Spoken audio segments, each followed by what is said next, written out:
Hello అందరికీ!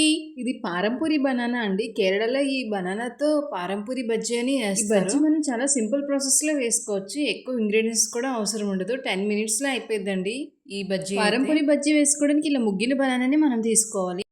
బజ్జీ పిండికి ఏమేమి కావాలో, ఎలా కలుపుకోవాలో చూపిస్తారండి. ముందుగా మనం 2 స్పూన్స్ బియ్యం పిండి వేసుకోవాలి. అండ్ అలాగే మైదా పిండి కూడా వేసుకోవాలి. ఇక్కడ నేను శనగపిండి వేస్తున్నానండి. ఆప్షనల్. మీకు ఇష్టం లేకపోతే స్కిప్ చేసేయొచ్చు.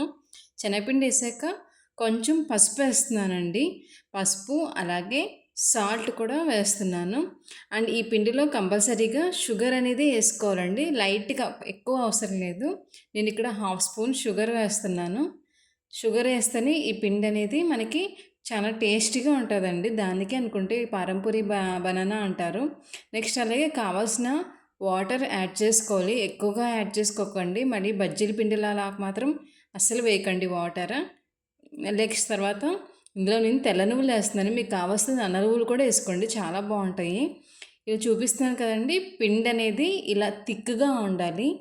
మనకి చేత్తో పట్టుకుంటే జారేలాగా మాత్రం అసలు ఉండకూడదు. కొంచెం థిక్గా ఉండాలండి.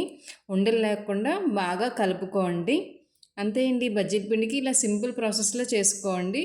నెక్స్ట్ మనం ఈ ముగ్గిన బనానా, పారంపూరి బనానా చూపించాను కదండి, తొక్క తీసేసి మనకి కావాల్సిన షేప్లో కట్ చేసుకోండి. నేనైతే ఈ సైజులో కట్ చేసాను.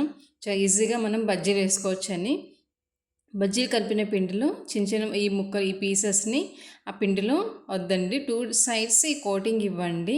ఎక్కడ గ్యాప్ లేకుండా పిండిని బాగా అద్దండి. కొంచెం ముగ్గిన బనానా కాబట్టి పిండిలో అద్దినప్పుడు బనానా పీసెస్ అనేది విరిగిపోతూ ఉంటాయి. కొంచెం జాగ్రత్తగా అద్ది కడాయిలో ఆయిల్ హీట్ అయ్యాక స్లోగా అందులో వేసుకోండి. వేసిన వెంటనే గరిటె మాత్రం అస్సలు పెట్టొద్దండి. ఒక్క సెకండ్ ఆగండి. ఈ మనకి బజ్జీల్లాగా పైకి తేలవండి. బియ్య పిండి కాబట్టి బజ్జీల పిండిలాగా మిరపకాయ బజ్జీల్లాగా పైకి తేలవు. మనం ఒక 2 మినిట్స్ తర్వాత గరిటెతో తిప్పాలి. తిప్పాక ఇలా గోల్డెన్ బ్రౌన్ కలర్ వచ్చాక ఇలా మనం బయటకు తీసేయచ్చు. ఈ వేడివేడిగా ఉన్నప్పుడే తినండి. వీడియో నచ్చితే సబ్స్క్రైబ్ చేసుకోండి. Thank you.